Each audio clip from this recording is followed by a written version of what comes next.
Hello, hello, hello, and welcome back to another episode of the Unfiltered Tea. It has taken me so long to get ready for the show tonight. Oh my goodness. It was my birthday weekend.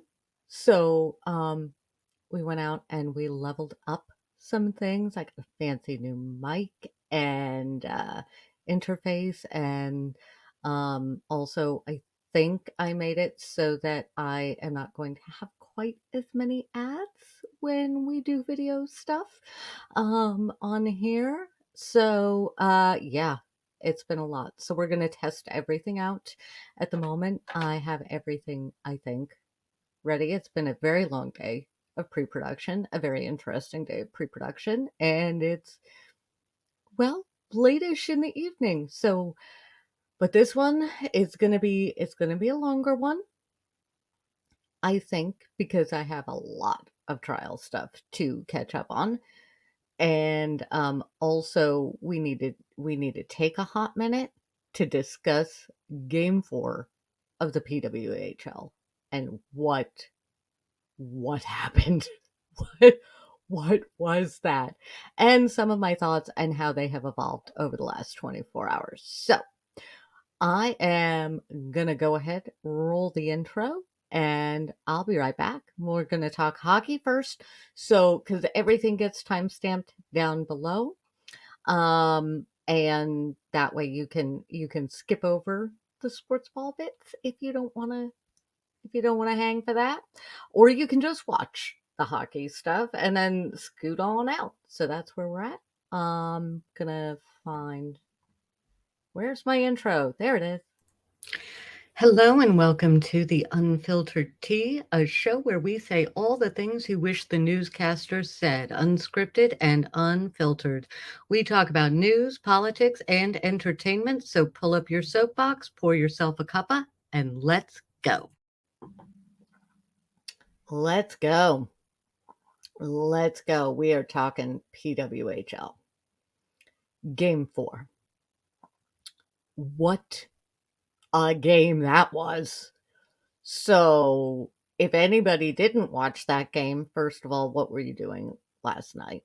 Because PWHL has brought the game.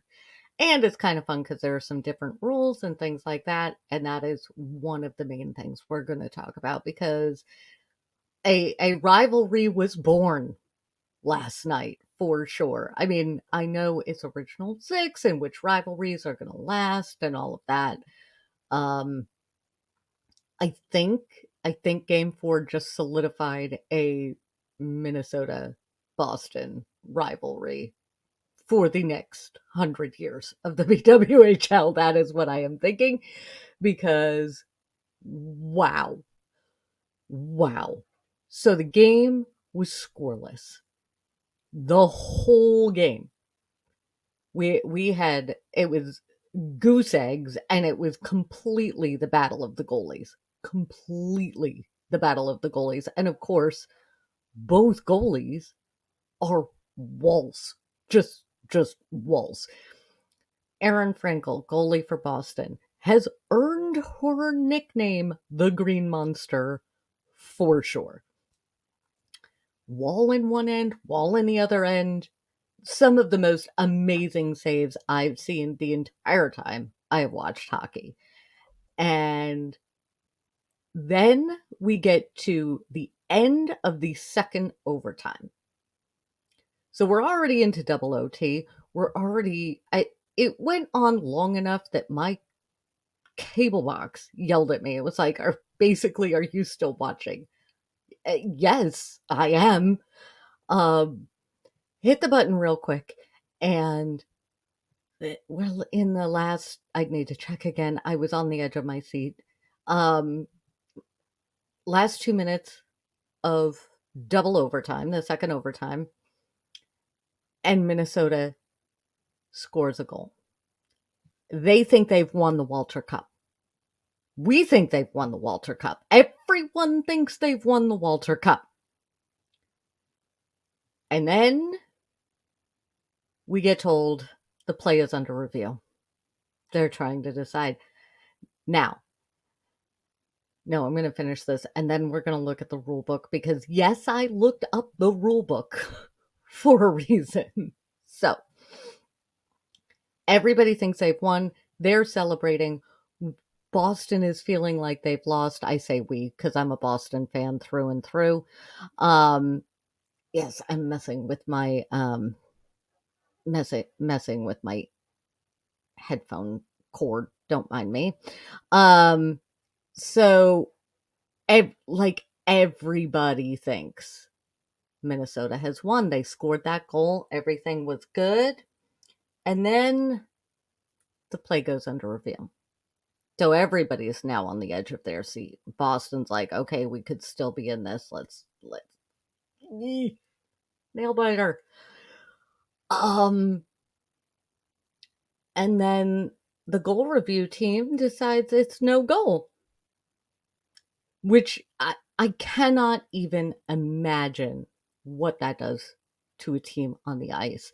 That feeling like you've won, you locked it in, especially after so long of playing.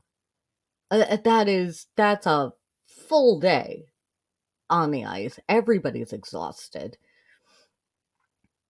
And then you get told from on high, basically, no, you didn't win.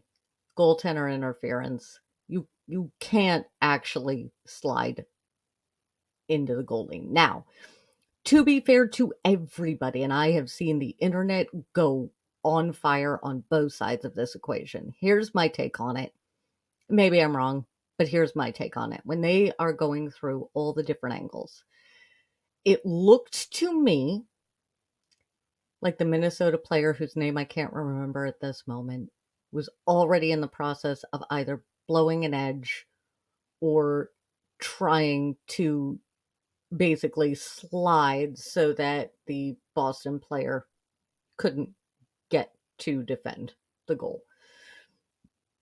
And inertia takes over. And she slid into the Boston goalie. There was a stick on her leg. Again, looking at it from all the different angles, it didn't look to me like it was a trip necessarily. Then again, I'm a Boston fan, so they would never call that as a trip if it was our player on the wrong end of it. So, you know.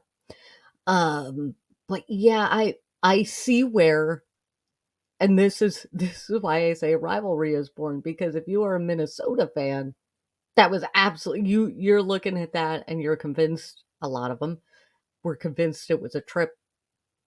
I look at it as a Boston fan. I'm not convinced it was a trip. Honestly, that call could have come down either way, and I would have been like, yeah, that's fair. That's fair. So I get the frustration from Minnesota fans, especially you're at home, you're in Minnesota. The Walter Cup is in the house. It is in the house. And that's what happens. So while we're here and in the what did happen, I did go down a rabbit hole. I did. And I found the let me pull it up here. I found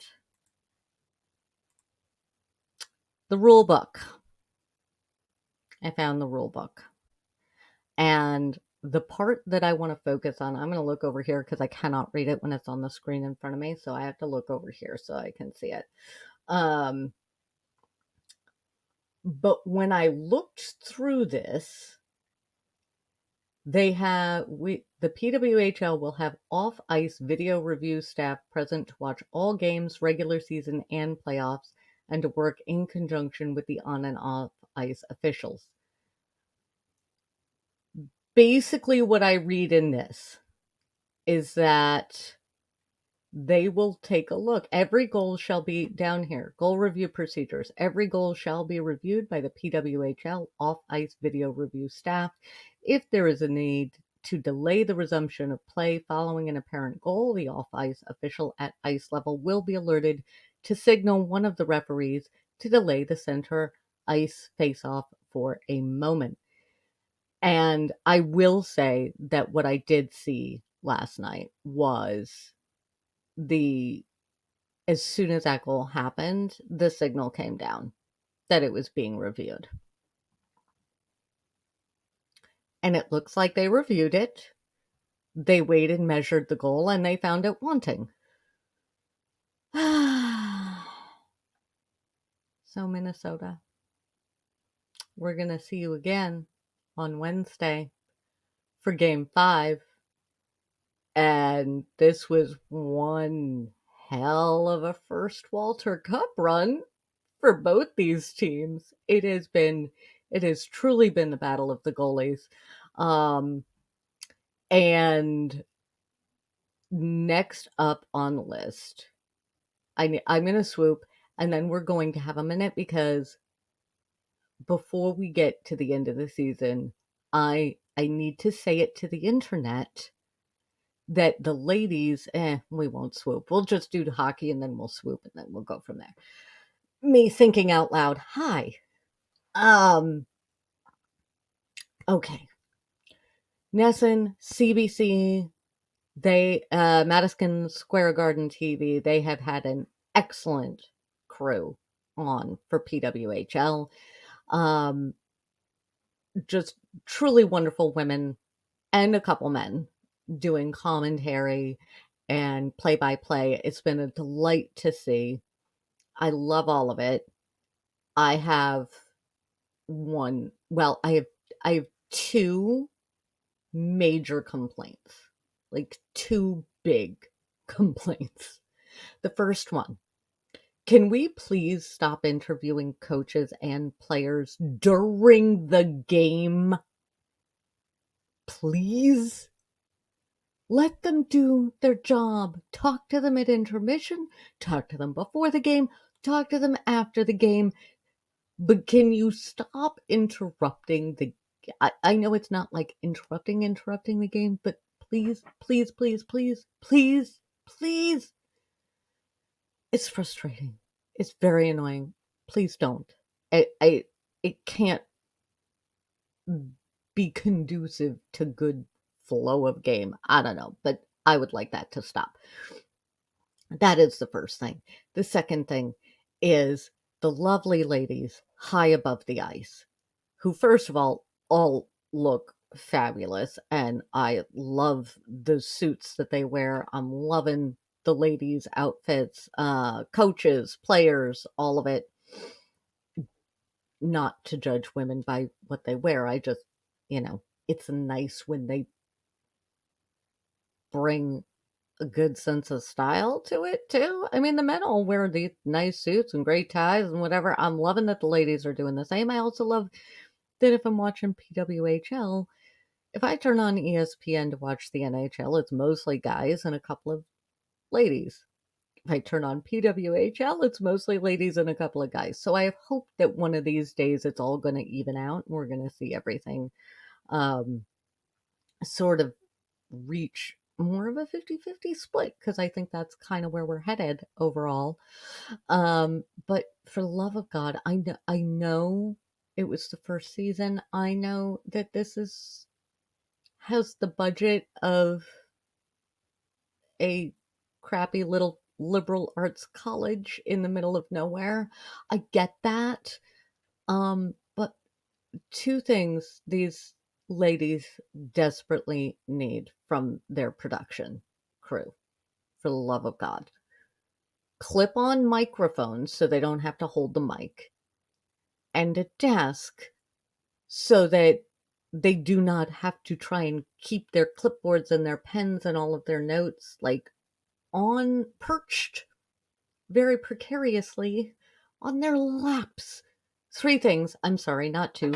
Three things. Also, for the love of all things holy, please get these ladies decent chairs, because whatever they're sitting in was pulled out of some motel across the street, it looks like.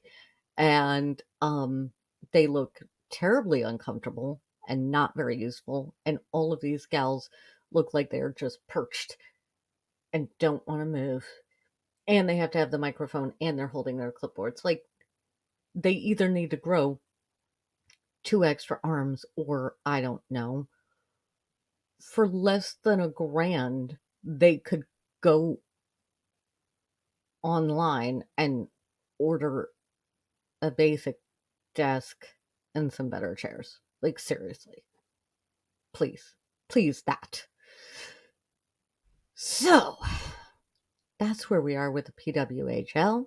I have my lights green right now for Boston because they're coming home, baby. Wednesday night, there is going to be the final. There will be a Walter Cup winner.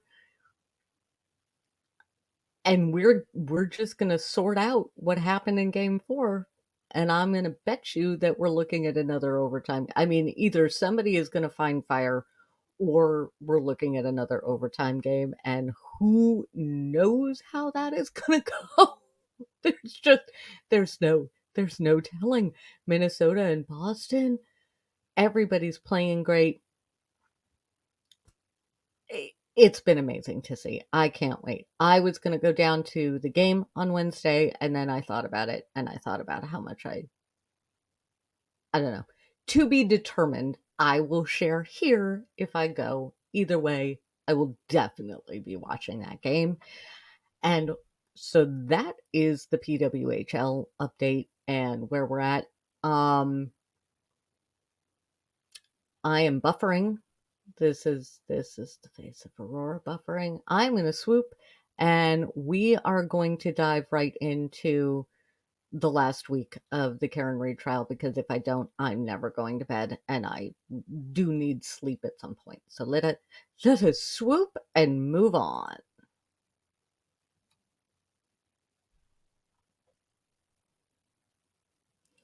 Okay. I need to make that go away so that I don't have to look at that one anymore. We're going to bounce over here.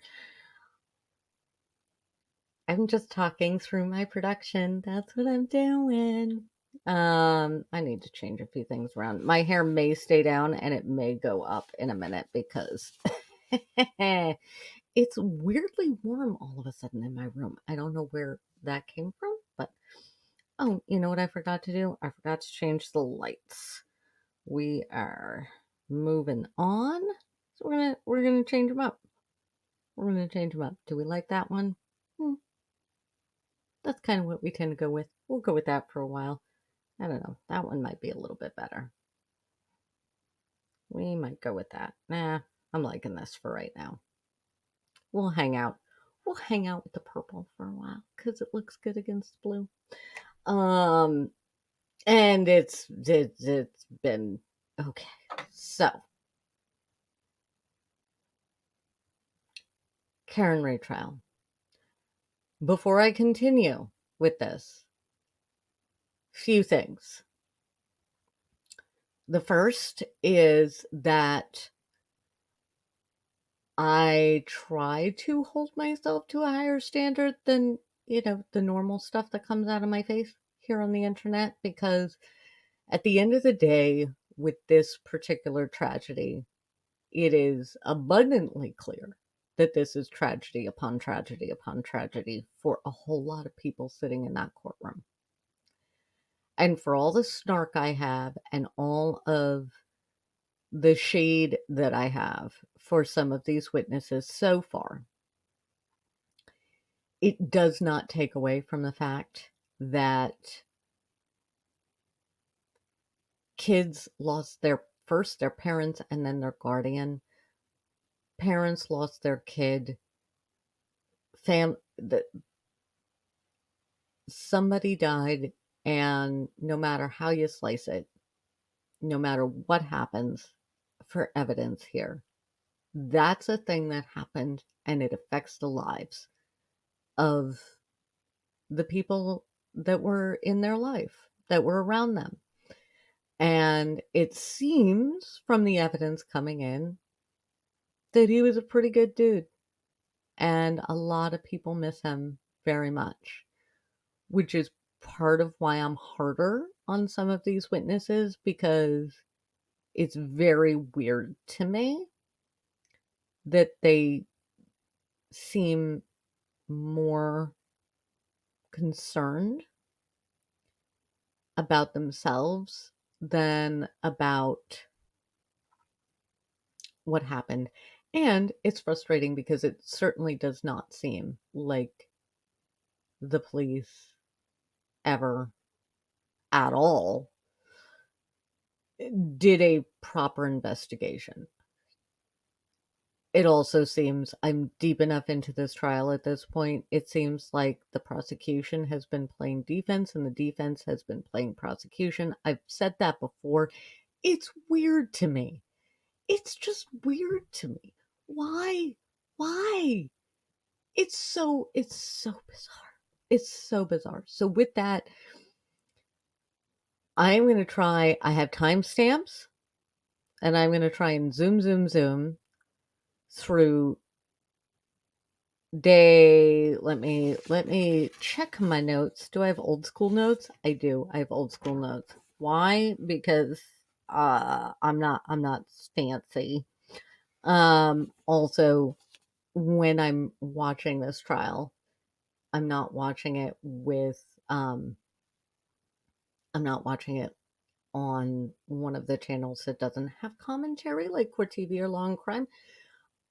I watch with EDB because I need the insanity. I need the what did he just say when I'm thinking it.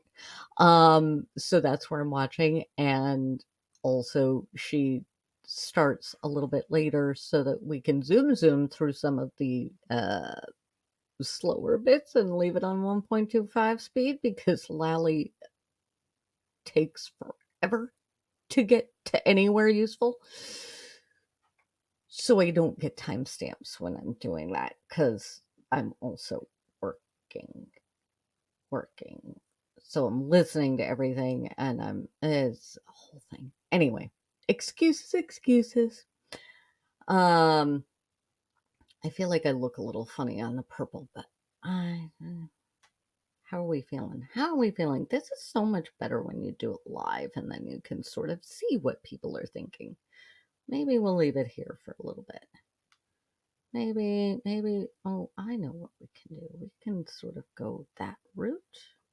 Let's see if that looks a little bit better. Am I adjusting things as I'm doing it? I am. There. That's more what I want. Did it change? Not really. Yeah. How was that? Things that I should be doing at a different point in time and then I don't. And then, I have toys and then I have to play with them. That's just how that goes. Okay. Am I procrastinating a little bit because I don't want to listen to Jen McCabe's voice ever again? Uh-huh. Yep. Yep. She is okay. Before we dive into the pieces of testimony I've pulled up, because again, I'm not doing recaps. If you want recaps, I'm going to direct you to Runkle all day. If you want shorter recaps, I will direct you to Peter Tragos, and if you want live commentary, I direct you to EDB because that's where I hang out and watch them. And because they say a lot of the things that I think, although Runkle has Runkleisms that are just better than anything I can ever come up with, so that. However, I'm skipping over direct of Jen McCabe because, as a general rule, I'm going to skip over direct entirely because Lally's questioning hurts my brain. So I go right to cross-examination. With Jen McCabe, I'm skipping over most of the cross-examination because, one, you can go find it elsewhere, and two, because I wanted to get to the points where I like some of the where the combative thing just reached a point for me that if I'm sitting on the jury, um,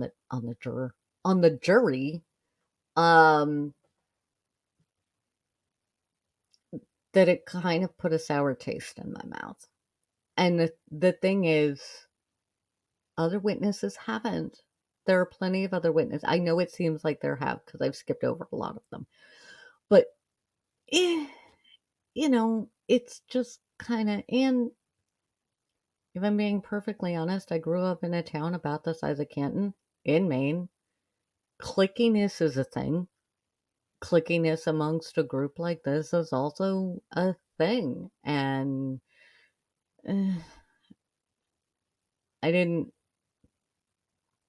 I didn't love the vibe mostly. Did I swoop? I don't know if I swooped. I'm gonna swoop again. There might not be 2 timestamps, but I'm gonna swoop again because I don't remember if I swooped or not.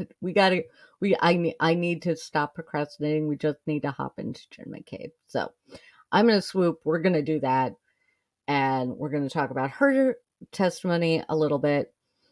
And then we are gonna hop, skip, and jump all the way through day 17 so that we are ready for court tomorrow. That's what we're going to do.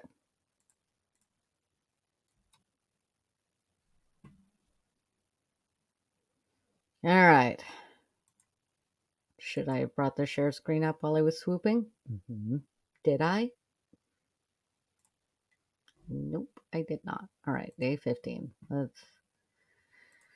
And I heard, I'm sorry, guys. I heard from my lovely mother who decided to listen to my show that I may have hit the mute on the video at the end of it and forgot to unmute it again. And I didn't hear it because I could still hear it, but you couldn't hear it. And I'm sorry.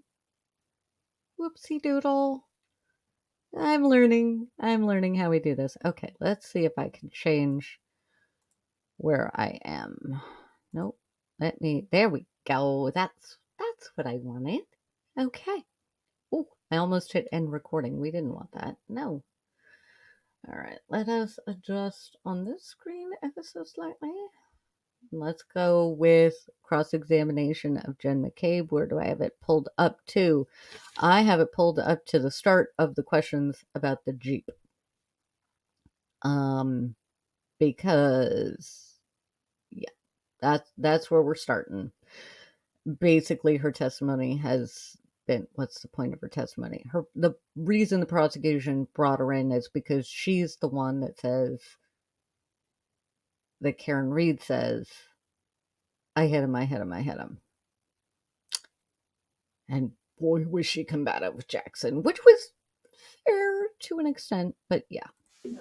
Exhibit 66 with the court's permission, please. Okay.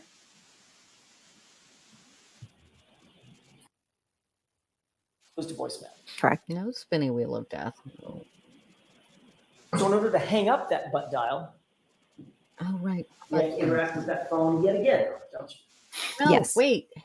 So if you had 6 butt dials, 7, hang on. But that's not what was supposed to happen. No. Back. What does the DDP always says? Streaming is dynamic and recording live. I could cut this out, but this is the stuff I wouldn't cut out or wouldn't be able to. Close enough. Let's try that again. We will get this is a digital model of the location. Do you recognize this? Yes. There appear to be a relative scale model of 34 Fairview. Yes.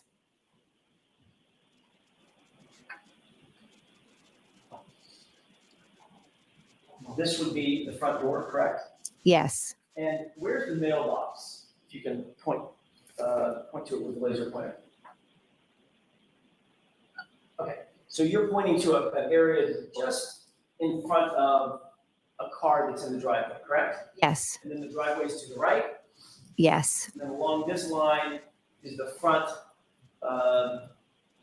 lawn area and property line of 34 Fairview, correct? Yes. You indicated that that Jeep was just a little bit in front of the mailbox, meaning about there, correct? Yes. And the rear end of that Jeep would be butting up against the driveway, Yes. or at least the line of the driveway, correct? Yes. That's quite a bit of I'm detail confused. I had that about where that Jeep was. Would you agree? the first few times I've listened to it. No, because I drove down the street and I took a left into the driveway and there was a Jeep there. Okay. What I'm asking is, you didn't just say, your memory is not just somewhere in front of a house. It's literally right in front of the mailbox, the front end of it, adjoining the line of the driveway, correct? Yes, That detail obviously stuck out in your mind. it did because I was wondering whose Jeep it was. Did you discuss that detail with your husband at any point? Not sure. You're not sure? You might have. I'm not sure if I said whose Jeep is that. No, I don't mean then. I mean between then and now, have you and Mr. McCabe ever discussed where that Jeep was, or your memories of where that Jeep was? Possibly. You're aware that he put the Jeep in the exact same place that you did. Objection. Are you aware of that? I am. Okay, that is the moment, and that is the face where. Are you aware that your husband put it in the exact same place as you? I am. She just told on herself. They aren't supposed to discuss their testimony, and they aren't supposed to discuss the exact placement of the Jeep or any of that. This is, for me, the math has started to fall apart for some of these witnesses for me, because when you say, pardon me, the exact same phrases or the exact same things, and you get a group of people that say the exact same things around the exact same events and the exact same questioning, that gets alarming to me, because that's not normal. That's just not normal. There, you should have, in my experience, there should be a slight variance on some things, but the basic facts remain the same. So that's sort of, but yeah, no, that's a pause face. That is a pause face. Oh, wait. No, And then her excuse brain me. breaks. Repeat the question. You're aware that he puts the Jeep in the exact same spot you just put the Jeep, right in front of that mailbox, correct? I know he knows where the Jeep was. I'm not aware what he said in here. Does he know where the Jeep was because you told him what to say about the Jeep? Absolutely not. It's because we drove together in the car and I asked. I possibly could have asked. One at a time, please, ma'am. I'm sorry. I didn't mean to step on your words. I thought you. That's okay. You can continue. Thank you. Appreciate that. I don't think we got your answer, though. That entire exchange. That's okay. You can continue. Ma'am, you're the one in the witness box. You are the one answering questions. Also, I have found a whole bunch of people who think the judge is biased in one direction or the other. I think she was definitely more prosecution heavy than she is now, because that's okay. But we didn't get your answer. I'm starting to like this judge for some things like that. So yeah, okay. Okay. Yeah, I think Madam Court Reporter was asking for your answer. Can you repeat your answer? To the question of did he know where the Jeep was? Whether or not you told him where the Jeep was. She I can't did not need to tell Matt where the Jeep was. He knew because we were in the car together. But you two discussed it. When are you asking? At any time between January 29th and today. I'm sure we have, yes. You were also interviewed by Trooper Proctor on January 29th, 2022, correct? Yes. And you were asked a series of open-ended questions. What did you see and where did you see it, correct? Yes. Nobody put any words in your mouth. No. Nobody told you what to say at that time. No. And you told Trooper Proctor that when you arrived at the scene, after you got there, you, quote, first observed the vehicle, meaning Miss Reed's SUV, parked on the street by the driveway facing the direction of Chapman. Correct? Do you have something I can look at to refresh my memory? Sure. Do you not have a clear memory of exactly what you told Trooper Proctor? Well, I know what Just yes or no? You need your memory refreshed? I would like to see what the report says, please. Permission? Yes. Thank you. I have personally come to hate it. And I wonder if there are jurors that feel this way. Anytime the prosecution's witnesses are like, "Can I see the report?" when a particularly difficult line of questioning appears, for me at this point, it reads as, I want to know what I said so I can match my story. And I'm not saying that's what's going on. But when we get to the next witness, of which I'm only going to show a little bit, Kerry Roberts is completely different. It's like, oh, yeah, I believe that. And there were a couple of the EMTs where I was like, oh, okay, that makes sense to me. This parsing, the combativeness, and then let me see the reports. That big sigh is becoming me and not the judge.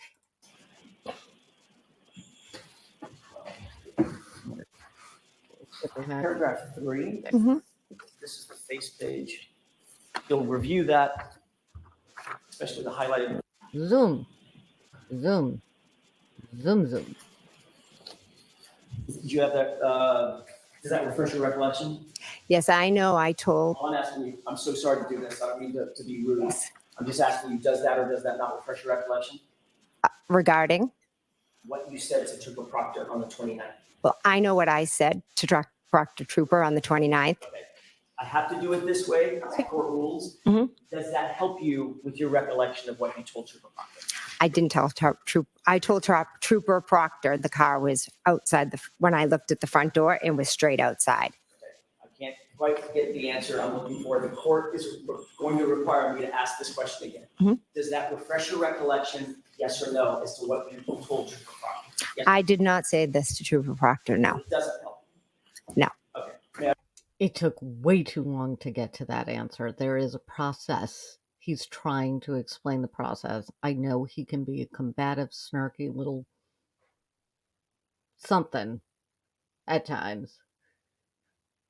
But the combativeness of the process itself, like there is a certain, in courtrooms, I listen to enough trials, there's a certain level of, I need to ask this, does it refresh your recollection? You say yes or no, and then you can go from there.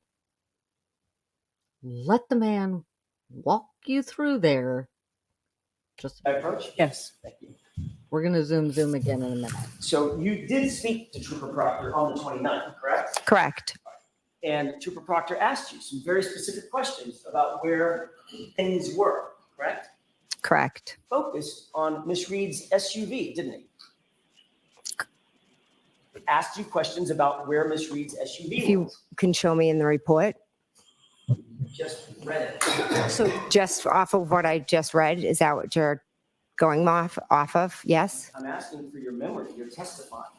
Yes, so my memory is exactly where the car was. Hold on. So it's very important that both of you, one person at a time, speaks. Okay. Madam Court Reporter has to do what you're both saying, and she can't do it simultaneously. So the best way to do that is, Ms. McCabe, just let counsel ask the question Okay. and then you answer. And if it takes a lot more time than we expect it to take, it does. Okay. So just Thanks. go ahead, Mr. Jackson. Thank you, Your Honor. I'll slow it down. Did you talk to Trooper Proctor about where the SUV was? Yes. Thank you. And he asked you questions about where it was situated outside, correct? Yes. And you told him that you first observed it parked on the street by the driveway facing the direction of Chapman, correct? All right, we're going to skip ahead a smidgen. If it will work with me here. Yeah, too far. Or if we've spoken about the timeline. And you've talked to them about when they got there and when they left. I have no idea when they arrived at the waterfall. Once again, Ms. McCabe, that's not what my question was. Do you understand my question? Have you spoken to them about their memory of that night and when they came and left?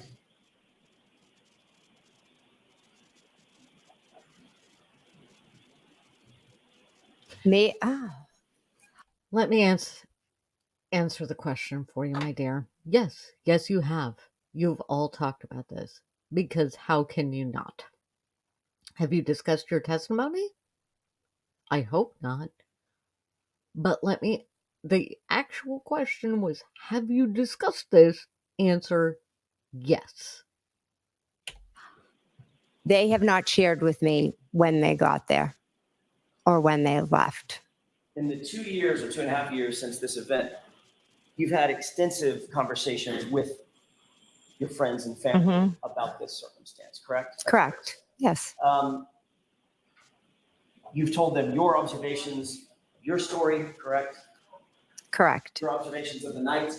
Correct. And they've told you their observations of the night, correct? Correct. So y'all have compared and contrasted your perspectives of what happened that night, correct? We've tried to figure out what happened to John, our friend. And you've talked to them extensively about your observations and what your story or your version is. Is that right? To be honest, not extensively. Speaking about it is very painful and difficult. What does extensively mean? More than twice? Well, you tell me. I'm asking the questions, Ms. McCabe. That's how this works. I understand, but extensively would mean almost every day. Do you talk to them almost every day? I do, but not about the case. Subjects about this case come up every day? The harassment of the case does, yes.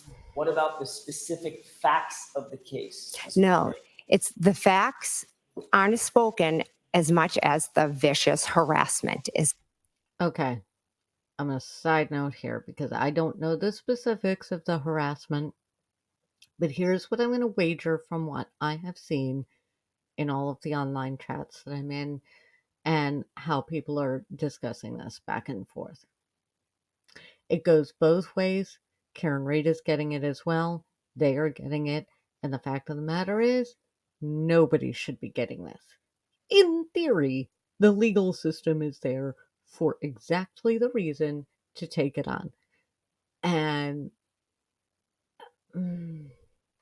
I have issues with how she presents this, mostly because it removes the O'Keeffes from the situation entirely.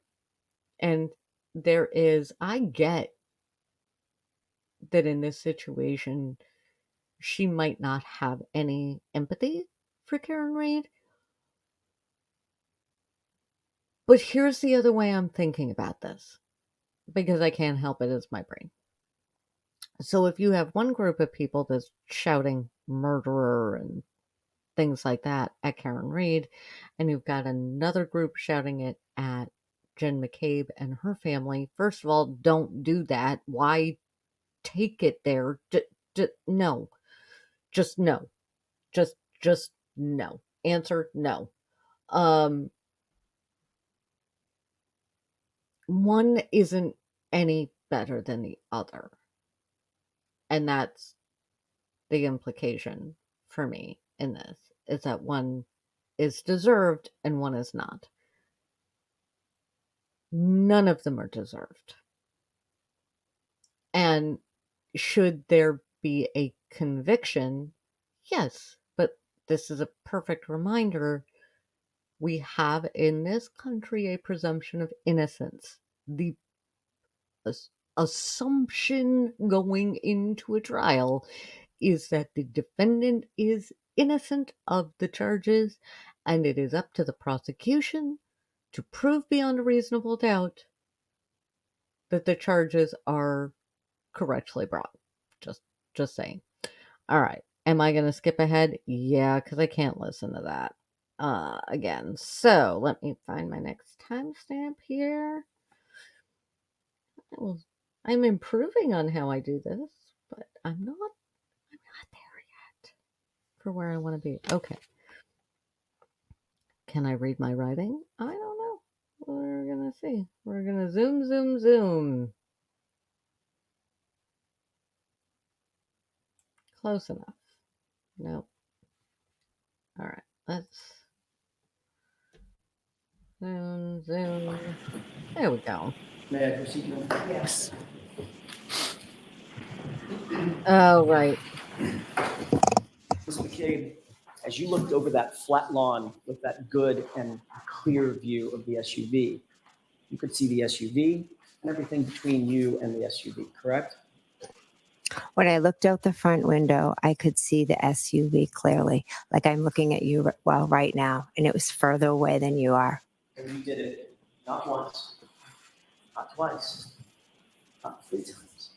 You did it 5 times, and then a 6th after it was gone, correct? Correct. And after that SUV was gone, and you looked out that window with that clear and good view, there was no body, was there?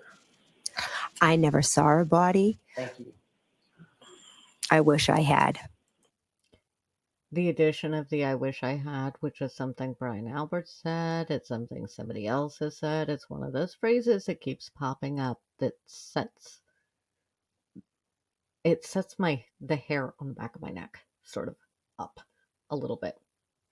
Here's why.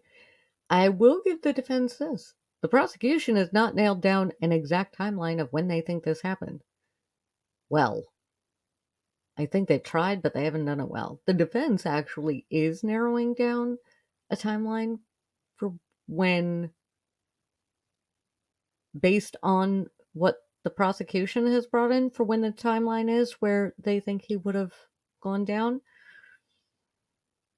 I don't really believe that if your friend is in the yard as you're heading to your car, you're looking out the window, you're gonna see something in the lawn, even if you're not looking for it. In fact, because you're not looking for it, if something like that is happening, because he's probably moving at that point, maybe he's knocked out, I don't know.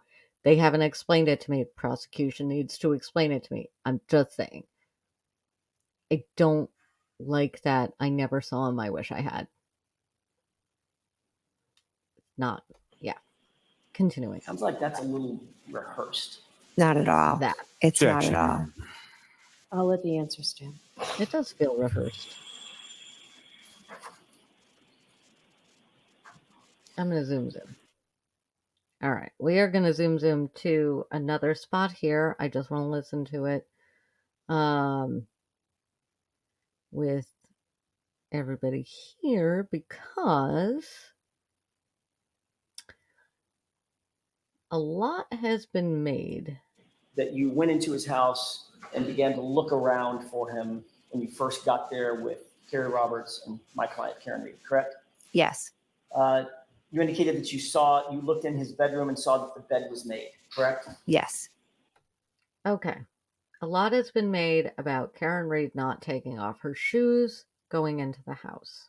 Sorry, my eyeballs are itchy. It is the great pollinating. A lot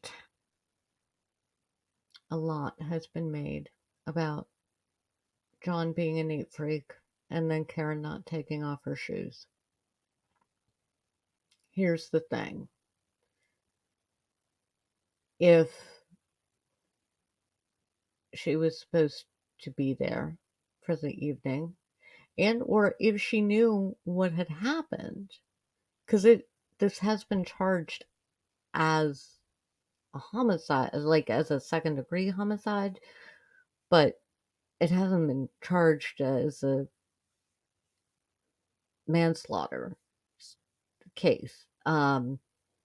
So there is a bit of intention behind the charge, as I understand it. I'm not an attorney. This is just how I understand it. So I might be wrong, but that's my best guess. So I'm stuck on this because Jen McCabe here says that the bed was made. if the bed was made, why would it be if Karen knew he wasn't coming home? It would lend more weight to the prosecution's theory for me if it was clear that the bed had been slept in instead of sleeping on the couch. Because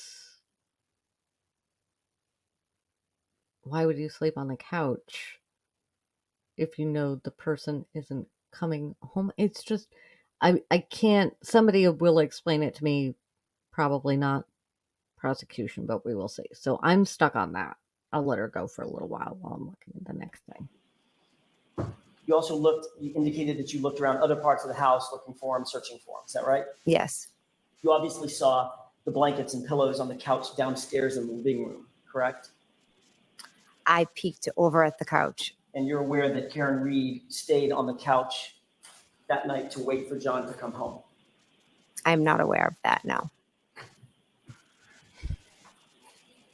And you testified on Friday that my client said at the scene, when you got back to the scene, 34 Fairview, just after 6 a.m., that she said, I hit him 3 times. She declared it, correct? Correct. Not once, not twice, 3 times. I hit him, I hit him, I hit him, correct? Correct. You have a very specific memory of that event, do you not? I do. Obviously, that's an incredibly impactful thing for you to remember. Is that right? It was an impactful statement, yes. And you remember it today as well as you remembered it the day she did it. Yes.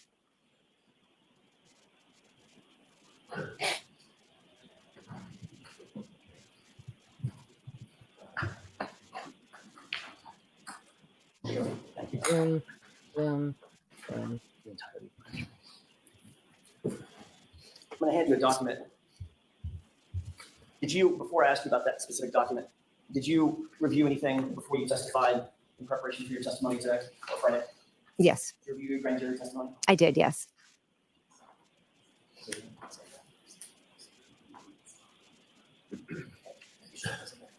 Understood. We can, You did review your grand jury testimony, correct? Yes. So the document in front of you, you recognize it? Yes. That is, in fact, a true and correct copy of your grand jury testimony that you gave on April 26th, 2022. Is that right? Correct.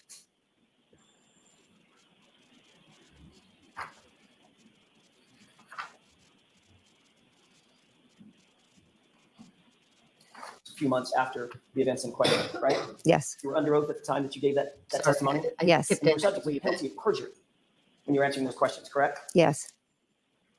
Ms. McCabe, I'd like you to turn to the page, since you've reviewed this, turn to the page of that document where you ever said in your testimony that my client said, I hit him, I hit him, I hit him. Was I asked what she said? I get to ask the questions. okay. You've reviewed your testimony. You have a pretty good idea of whereabouts it comes in. You can probably do a flip through and go, oh, right, that happened and then that happened. This drives me nuts. Well, I'd like you to direct me where to look. I want you to look at the entire grand jury testimony if you need to, and turn to the page where you ever said that my client said, I hit him, I hit him, I hit him. I'm not sure if it's in this document, but I can tell you today with 100% clarity, she said, I hit him, I hit him, I hit him on that morning. So it's not in that document, is it? I'm not sure if I could take the time and if you want me to read over 200 pages. May I approach? Yes. No, I don't want to take the time. Because you just indicated that you reviewed this document in anticipation of your testimony, right? Correct. So you've gone over it recently. A few weeks back. So we don't need to read it. You know that you never testified to that in the grand jury in April of 2022, don't you? I don't know that as a fact. I would have to reread 222 pages or however long it is. You think you might have missed it when you reviewed your testimony in anticipation for, when you reviewed your transcript in anticipation for your testimony? Objection. Hello. I read it a few weeks ago, It's probably the most powerful part of your testimony, ma'am. and I will never forget it. Objection. Okay, so that's stricken. Would you agree? Do you think that's a powerful part of your testimony? Objection.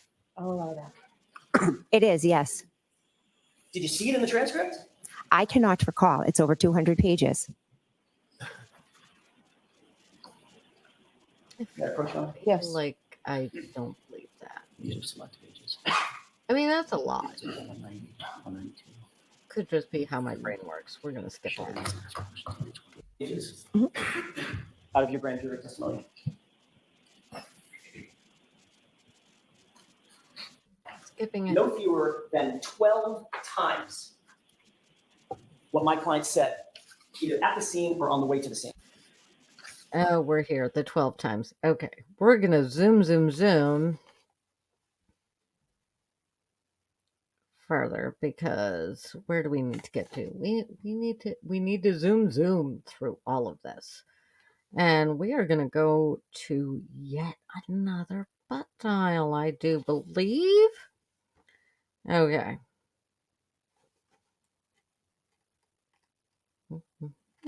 Pass the fan. 1, 2. Close enough.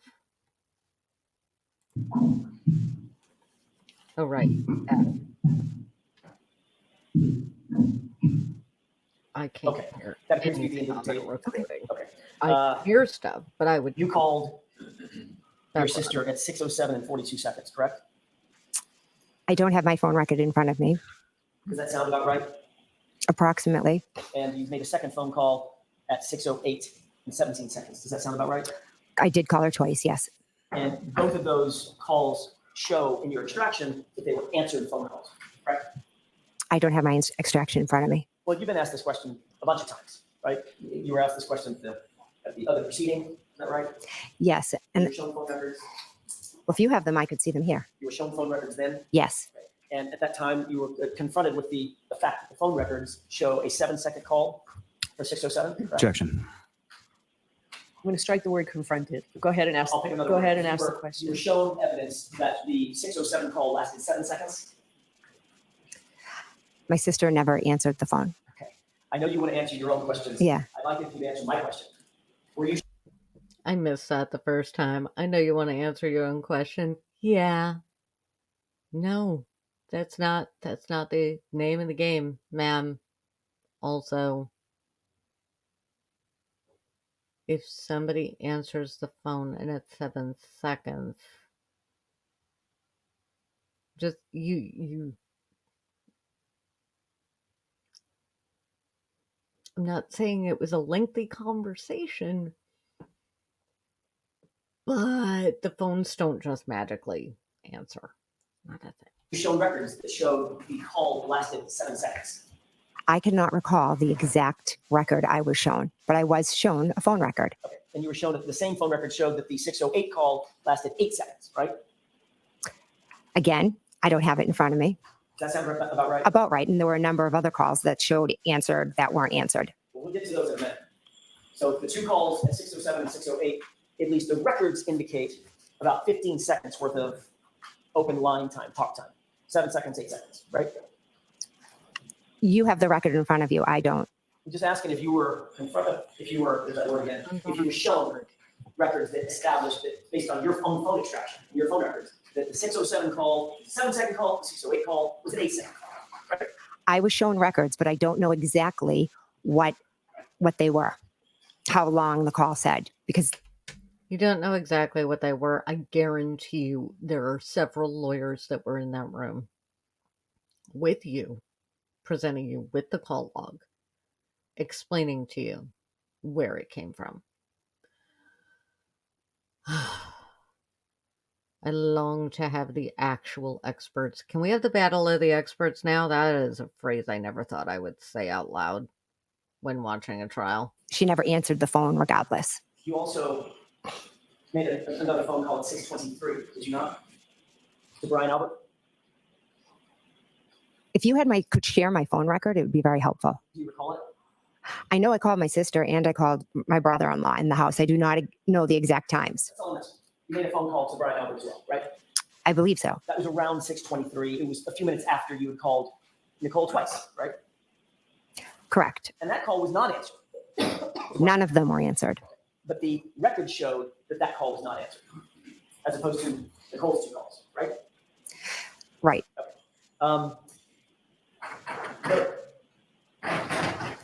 The calls to Nicole were deleted from your phone before you turned that phone into law enforcement, weren't they? Not by me.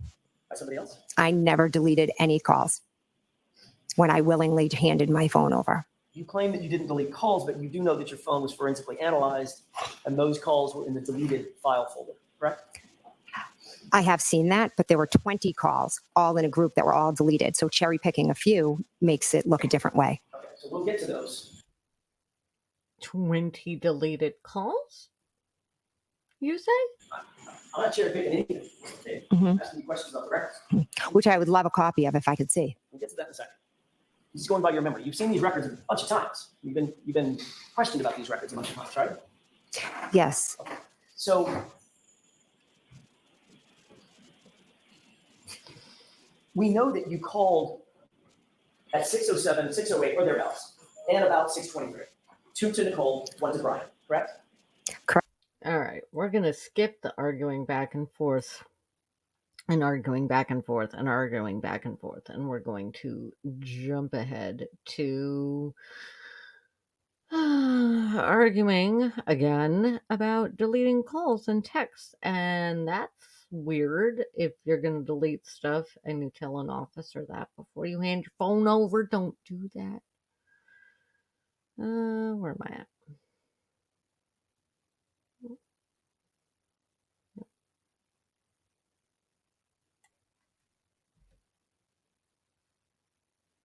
Correct? Objection. Sustained. Did you ever have any group chats with family members who are witnesses in this case? Yes.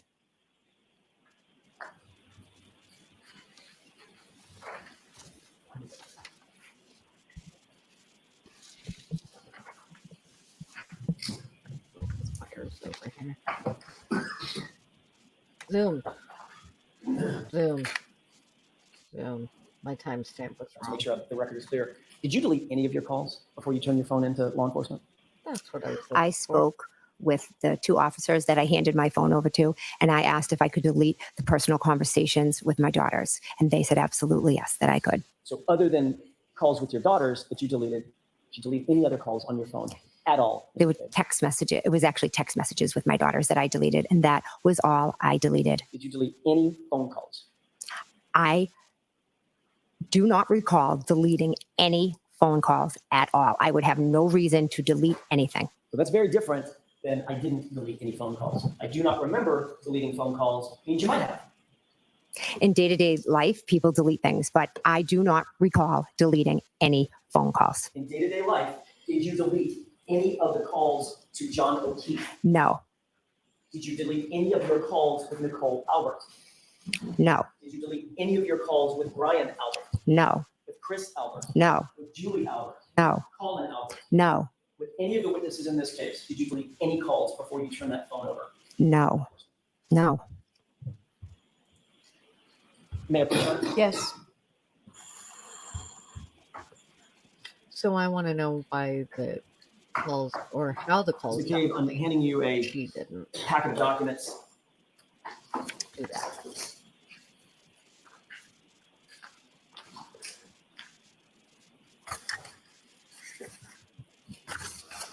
Appears to be about 10 pages long. Do you recognize what's in those documents? Yes, You indicated already that you were part of a group chat with certain members of your family and friends. correct. I will give Alan Jackson this. There was a bit of a kerfuffle over not getting the full context of the tell them the guy never went into the house thing the other day. And somehow Alan Jackson manages to get the entire context of tell them the guy never went into the house. And still, it sounds completely sus, very odd, and incredibly unfeeling to my ears. And yet, and the full context does not help the defense. So I appreciate how Jackson did this while still helping his case. It was an impressive move and very slick. Just saying. that group chat, I'm most interested in the group chat between yourself, Nicole Albert, Brian Albert, Matt McCabe, on or around that group chat starting on or around February 1st, 2022. Okay. Does that look like a true and accurate reflection of the text messages between, or certain of the text messages between and among that group? Yes, the ones I've seen. Yes. On February Can you just 1st? tell me what page you're on? I'm sorry. Of course, Your Honor. The Bates stamp number? 2148. Okay, thank you. Start. Thank you. And they should go relatively chronologically, Your Honor, page by Okay. page. On February 1st, 2022, around 2:15 in the afternoon on this group chat, did you receive a message from your husband on the group? This is on page 2148. That should be the middle bubble, the middle and the bottom bubble. Quote, Julie said channel 4 is in BE. You see that? Yes. And the response from Matt McCabe is eating, I assume, quote, ask Chris to ask some questions. Tell them the guy never went in the house, end quote. You see that? Yes. You look at the next page, the top, Mhm. 149. There's a one-word answer from Brian Albert. Mhm. What is that answer? Exactly.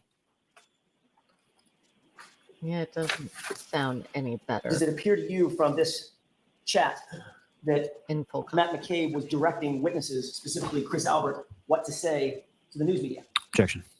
I'll allow that. Is that what you're seeing? That is not how I would understand this. He never went in that. Tell them he never went in the house was the story that had been concocted between and among this group of people on this chat, correct? Objection. I'll allow that. No. John never went in the house. It wasn't a story. It was the truth. And it is the truth. Just like she said, I hit him. Correct. The tone of that hurts. So according to this chat, at least, at the very base level, this is one witness telling another witness to give certain information to the media that could be useful to the group, correct? Tell them the guy never went in the house, right? Objection. Sustained. Matt McCabe was directing Chris Albert. Chris Albert wasn't even at the house, was he? Chris Albert was not at the house, no. But this chat is Matt McCabe, your husband, telling Chris Albert, who was never at the house and would have no personal knowledge of what happened at the house, to specifically say, the guy never came in the house. The guy, by the way, being John O'Keefe. Right? That's what he wrote. Does that sound to you a little bit like collusion? Objection. Sustained. At some point, you sought out Kerry Roberts' cell phone number shortly after the 29th, or maybe not, maybe on the 29th, right? Correct. You didn't have her cell number in your phone? No. One of your primary concerns was to make sure that you got in contact with Kerry Roberts before the day's end, right? I wanted to speak to Kerry as she was on her way to the hospital, and I wanted to check in on John. One of your primary concerns, Ms. McCabe, was that you wanted to make sure you got a hold of Kerry Roberts and had communication with her before the end of the day. It had nothing to do with getting in touch with her by the end of the day. It was a friend reaching out, wondering how her friend was doing, who was just taken off the front lawn. On the 29th. Yes. So before the end of the day, Ms. McCabe, you can do this all day long. Before the end of the day, you were trying to get a hold of Kerry Roberts, correct? Immediately in the morning, I wanted to get in touch with her. Right. So you sought out her phone number. First, you tried my client, Karen Reed, correct? Correct. But then you found another source for that information. Is that right? Correct. And you said just a second ago, you were claimed that you needed that information because you knew that she was on the way to see John O'Keefe's parents, She was picking them up. and you wanted to check on them. Correct. You've been friends with the O'Keefe family for years, haven't you? Correct. So you didn't have a need to get Kerry Roberts' phone number, did you? I wanted to speak with Kerry, see how she was doing. I was not going to call Peg. You had her phone number, didn't you? I do, yes. So if you wanted to check on somebody, you could have just called her. I was not going to call Peg O'Keefe on the way to see her son at the hospital. Check on your friend. That was just too much. I wanted to ask Kerry. I'm sure she was boggled down and probably did not want to. Okay. This doesn't get any better for me anytime I hear it, because I get not wanting to reach out to somebody who's on their way to go see their kid in the hospital, and I don't care how old the kid is. Where I have an issue is you're supposed to be really good friends with that woman. and you don't call her to ask how she's doing? That is weird. That is weird to me. All right. Where are we at? How long? All right. I told you it was going to be a long one. Is going to be a long one. So, what we are going to do right now is we're going to zoom to Kerry Roberts because wait. My brain is buffering. There, that's what I wanted. Okay. We're going to zoom over to Kerry Roberts. And we can see what me. Okay. I will figure this out eventually. I really will. I'm learning all the time. Okay. So we're going to jump ahead to day 16. Kerry Roberts. No. We're gonna put me like this. We're gonna make this full screen and we're gonna see if I can pull it back to the exact spot that I want it in. Okay, we're gonna go way back. Way back. And we won't hang out here for very long. Because she was entirely believable. I absolutely believe her version of events. I am going to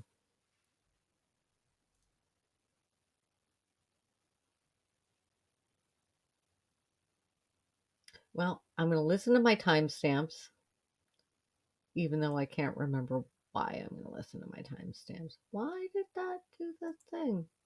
You may consider the act solely on the limited issue of the defense. No. That is not what we wanted. What? No. No. There we are. That's what I wanted. Backing up here. One of these days I will have, production. We're also going to drop this down to 1.25 speed instead of 1.5. I was trying to get timestamps. I was listening to it super fast. In Karen's car, and Karen and Jen are in the car talking. I'm still on Bluetooth so I can hear them. And Karen said that she remembered leaving him at Waterfall. And Jen said, no, I saw you pull up to my sister's house.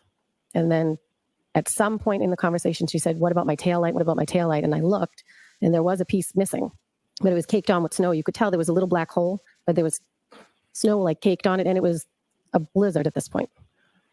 Now, just as far as over the course of this early morning when you're making that drive from your house to Mr. McCabe's house, correct? Yes. So during that time, can you describe sort of what the lighting conditions were, what the roadway conditions were, what you observed as you were driving over there? It was not light out yet, and it was really bad driving. Lally. It was 5 o'clock in the morning in January in Boston. It was dark. It was snowy. We know this. And bad driving in reference to snow, is that correct? Yes. So you get to Ms. McCabe's house, and during the drive from your house to Ms. McCabe's house, you're speaking to both Ms. McCabe and Ms. Reed. Yes. And with reference, I think you said a couple times as far as a Bluetooth.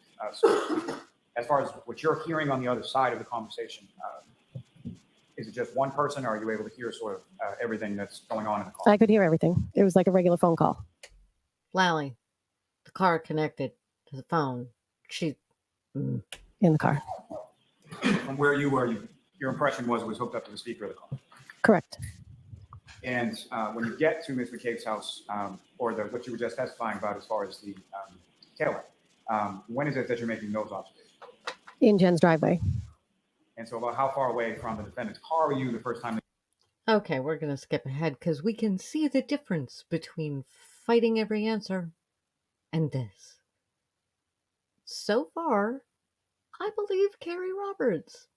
Absolutely. So let us skip ahead. I don't know why it took so long to get there, but it did.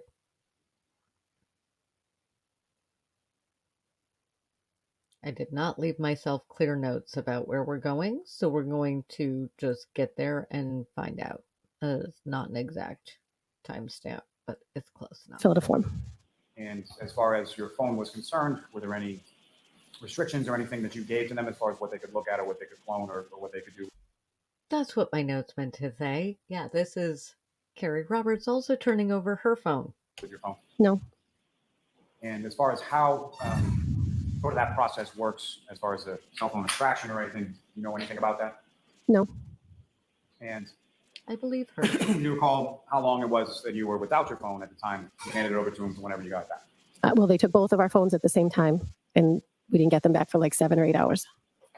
And just to be clear, when you say both of our phones, your Jen. phone, who else's? Jen's phone and my phone.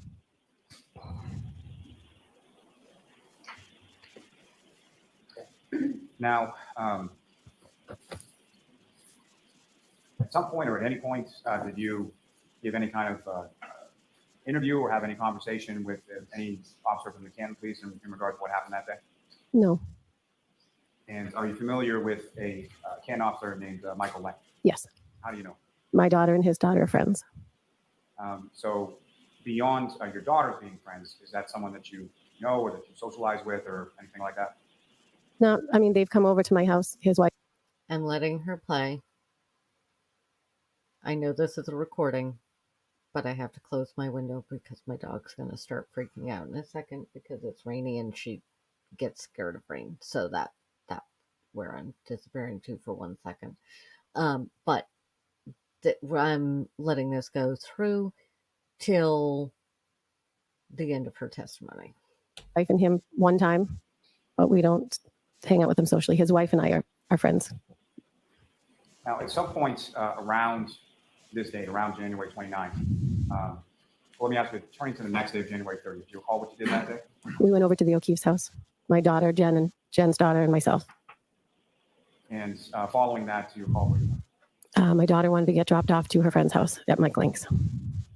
And so after leaving the O'Keefe's house, is it still the same as far as yourself, your daughter, Ms. McCabe, and her daughter? Her daughter stayed at the O'Keefe's. And as far as Ms. McCabe was concerned, was it after dropping your daughter off, did you go anywhere with Ms. McCabe after that? I just stopped at Mike Link's house, I think, and then we went home. And so when you got to your daughter's friend's house, who, if anyone, did you speak with? Mike's wife came out to the car to see how I was and how the O'Keefe's were, and so she talked to us for a little, just asking how everyone was. And if you know, ma'am, do you know about how long that conversation was? I mean, I'm a talker, so it's probably a while. I'd say at least 45 minutes. Was that a conversation like through the window, or did she get in the car? I think she got in the car. She was in the back seat because it was freezing. From that conversation, do you recall anything beyond sort of how people were doing or anything? Did you discuss anything about sort of what you had seen or what you had heard the day before on the 29th? I don't recall. It was just a regular conversation. Well, not regular, obviously, but she was more concerned how the O'Keefe's were doing, how the kids were doing. And then after you left from the Lang's house, where did you go? Where did you and Ms. McCabe go? I don't know. I'm assuming home. Okay, we're going to zip in to this beautiful moment. May we approach this briefly? Okay. Well, zoom in a second.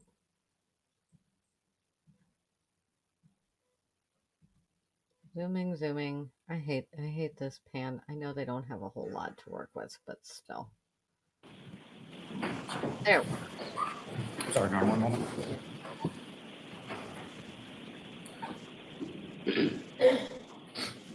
I have no further questions for this one, John. Okay. Ms. Little?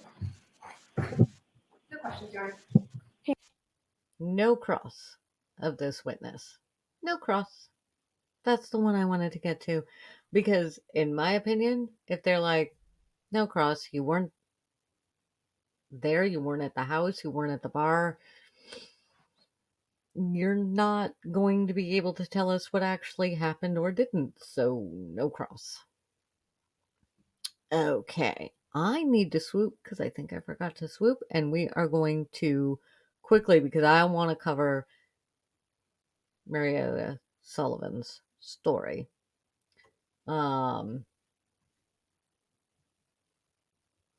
Yeah, we're gonna zoom to her in just a second, but I need to swoop because I forgot to swoop.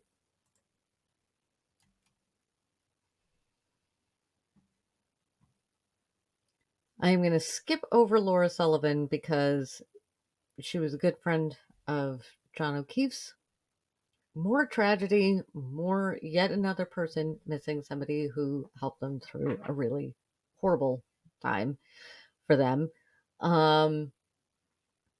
And there's no need to go through that one in what we're doing here. Here's what I do want to get to, though. I want to get to Marietta Sullivan, and I have a specific spot because Marietta Sullivan and Karen had a misunderstanding that is maybe the most, well, we'll listen to it and then I will give my thoughts on the fact that I honestly do think that had John lived, this would have been something that everybody would have laughed about quite a lot together. All right, there we go. Of where Mr. O'Keefe and his niece and nephew were staying? Yeah, I knew what they were saying, yes. Room-wise, yep. And where was that in relation to the lobby? First floor, So lobby's on the first floor, their rooms are on the first floor. yes. So when the elevator gets down to the lobby level, you get out, is that correct? Mhm. And what if any? So you have to say, okay. You just have to answer yes. Yes, sorry. That's okay. So the elevator gets sent down to the lobby, you walk out, who, if anyone, do you see when you come out? So when the elevator opens up, the first person I saw was the attendant standing behind the desk. I didn't see anybody else in the lobby with me until I stepped out. When I stepped out, I looked to my left and I saw Johnny coming in through the first set of outside doors. Now, as far as Mr. O'Keefe was concerned, was there any other sort of term that you would use to refer to him? Johnny or Godfather. And, Your Honor, I think this may be appropriate. And the Johnny or Godfather, the Godfather is because he is the godfather to this lady's nephew.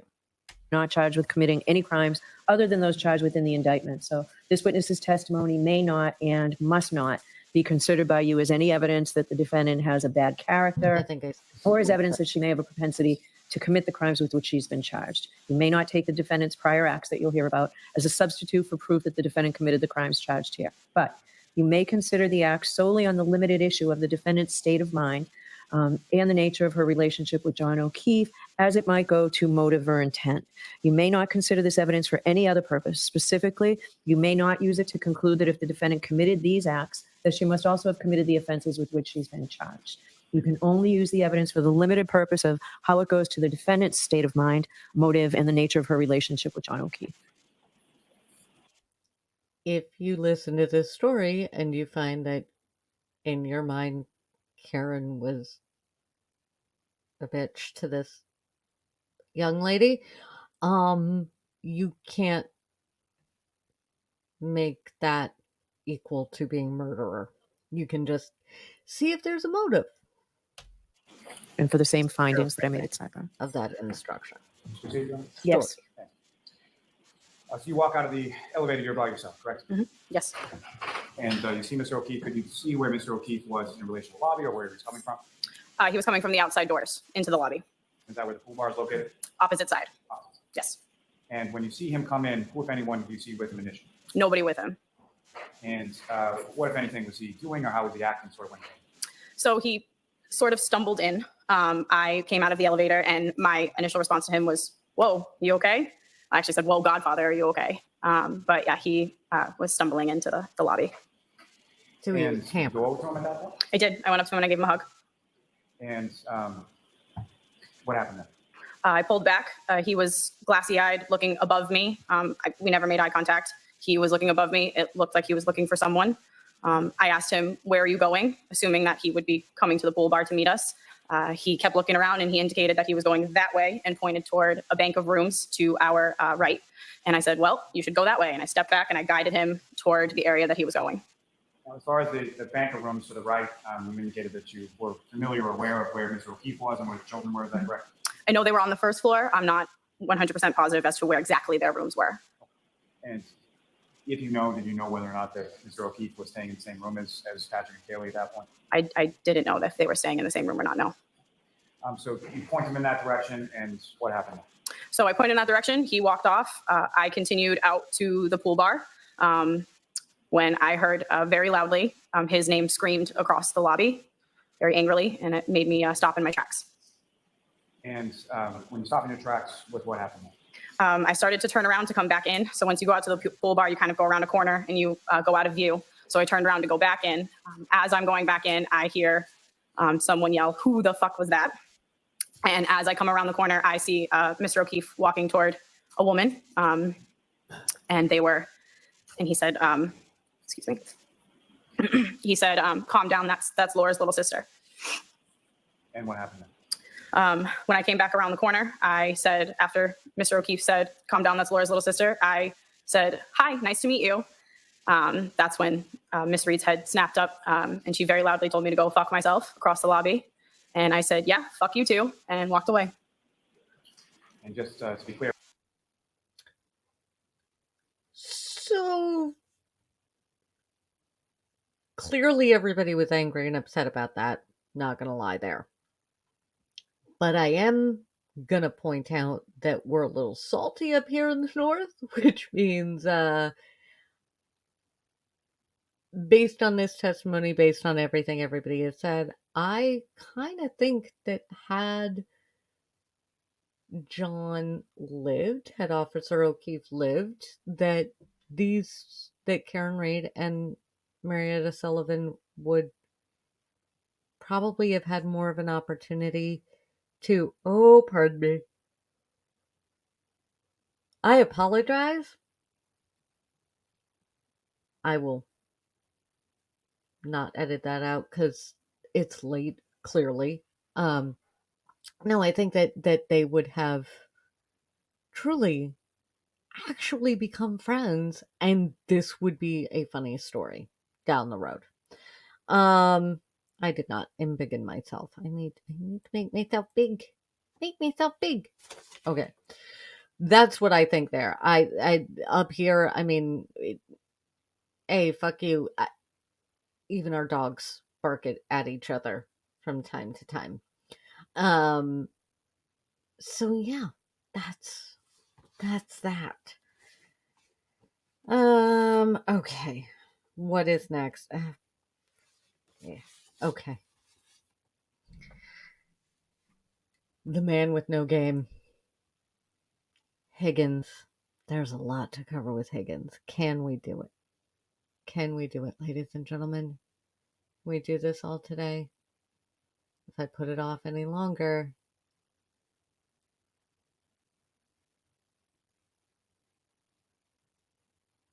I'm buffering. You know what? We're going to get as far as we can with Higgins, but I may hit a point where we're just going to have to call it for the day. So, no, you know what we're going to do? Here's what we're going to do, because there are some things that I want to go through with Higgins, but I can't do. You know what I can't do? I can't do all of. Let me see if I can summarize. Direct was, we're going to pull up some of his stuff, but I can't do the cringy text messages again. I can't do that. And I want to zoom. This is not a recap. This is different. So we can skip the parts that I don't want to relive, which is things like those cringe text messages. God, that man. And I have so many questions about those text messages because those are screenshots. They didn't come from a Cellbrite extraction. We have yet another phone that mysteriously got changed and upgraded and phone carriers changed, the amount of butt dialing in this town on iPhones is, I mean, either the robot AI takeover began in Canton in 2022 and 23, or they have not been entirely truthful about the whole calls. Also, so let me go ahead to the 22 seconds. That's where we're going to jump to. We're going to jump to 22 seconds. And what we are going to do is we're going to play the newest game on the internet, which is how long is 22 seconds? And can you actually have a conversation for 22 seconds? So before I jump ahead to that little bit, what am I going to do? I'm pulling up the timer on my phone. We're going to set it for 22 seconds, and I'm going to time it to the questioning on here, because I've seen some folks do the timing to other things, but timer.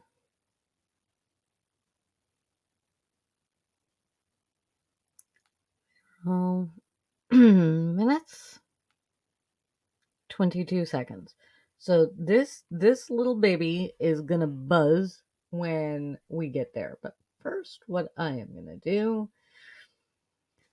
So we are going to, let's see, do we skip ahead to the butt dials? No, because let's be real.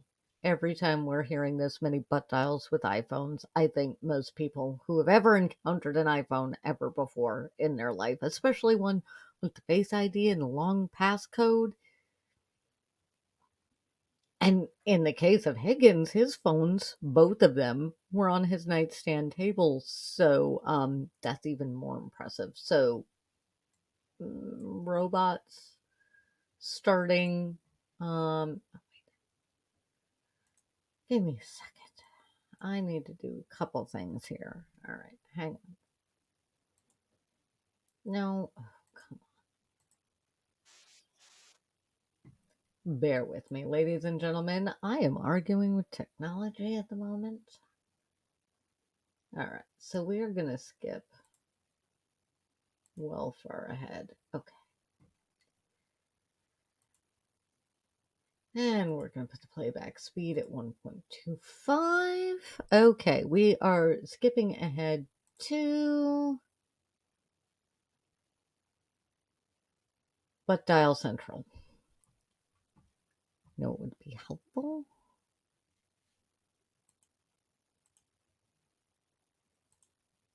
Yeah. It would be helpful if I pulled up.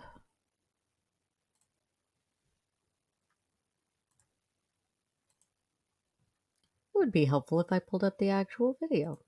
We're going to do that. And we're going to do that. There we go. Oh, did I swoop? I don't know if I swooped. I'm swooping.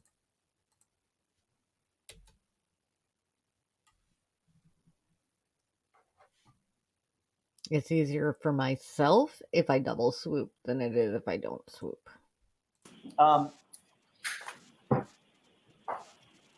This is toward the very end of the day. Yeah. For recaps with the right amount of snark with this dude, seriously, wrong call. Or you could watch the whole thing from start to finish with commentary with EDB, or for shorter recaps, Tragos, but we're not recapping.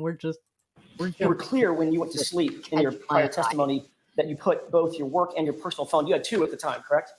Yes.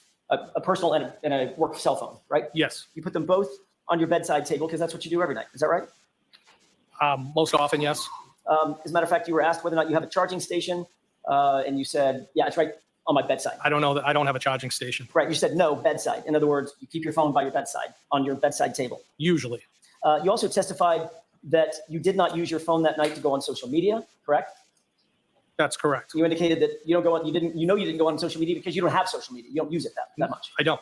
You said, I don't have the gram. I'm guessing that means Instagram, correct? That is correct. And you don't use Snapchat and you quote, don't do those things, correct? That's correct. All right. So you testified that the first call you received after returning home on the 29th was a call from Chief Berkowitz just before 7 a.m., which woke you up. Is that right?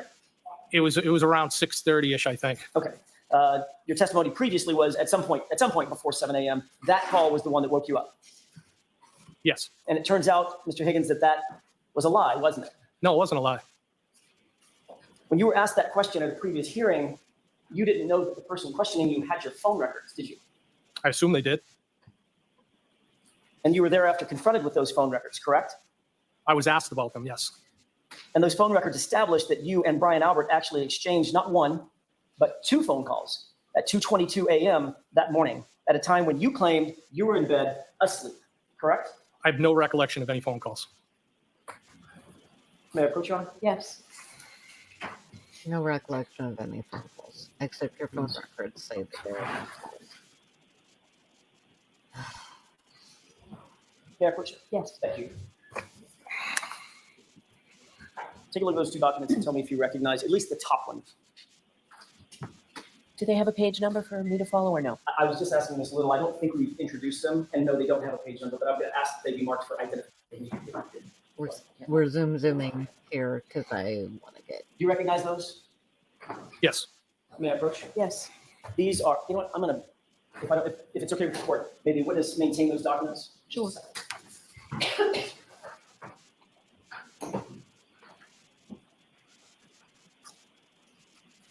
I'd like to have those 2 documents marked only for identification with the court's permission. Okay. We're gonna zoom. It has row. 0. QQ, 2. the one that's, I think I've seen it maybe on a screen, not in my hand. so you've seen that document before, correct? I think I've seen it maybe on a screen, not in my hand. That was these were the records that were shown to you at a prior hearing. Yes. And you acknowledge that at least the one marked QQ is a record of your calls, correct? It has my name, my telephone number, correct. And it indicates that on January 29th, 2022, at 2:22 and 35 seconds, you received a call from Brian Albert, duration of 1 second, correct? Yes. In other words, Brian Albert called you at 2:22 and 35 seconds, but it looks like you missed the call, correct? I see the 1 second call, yes. There's a second call just below that on the same date at 2:22 and 52 seconds from you to Brian Albert. Do you see that one? Yes. And the duration of that call is 22 seconds, correct? I see that, yes. So 17 seconds after you missed a call, according to these records, from Brian Albert, you called him back, and there was a call lasting 22 seconds. Is that right? That's what the records say. That's what the record said. Oh my goodness. Everybody wants to argue with the records. All right. What we are going to do is I'm going to hit play again. And I'm going to hit the 22-second timer on my phone. We're going to see how long that is. May I Play. approach? Yes. Start.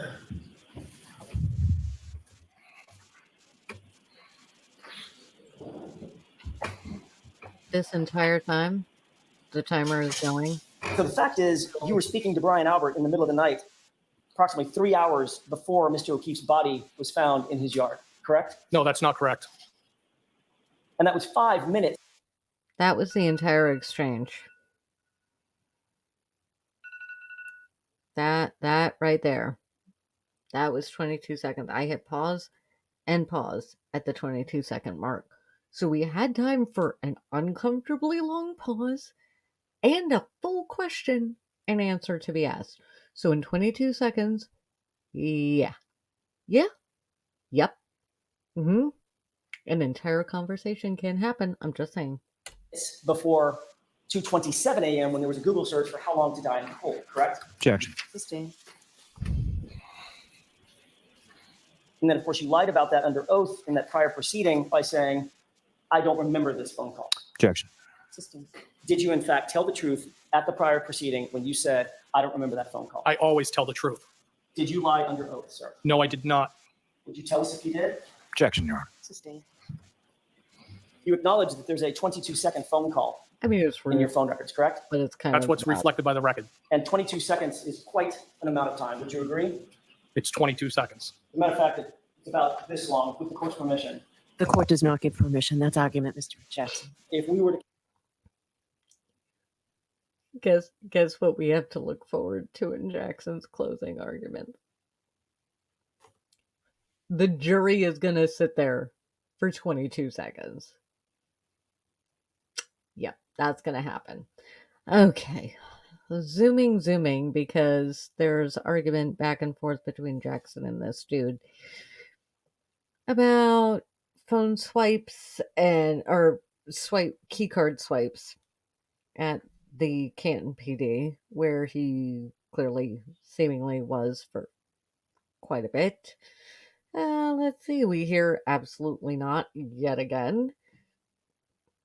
And all right, zoomy. My note on this is the cell phone destruction.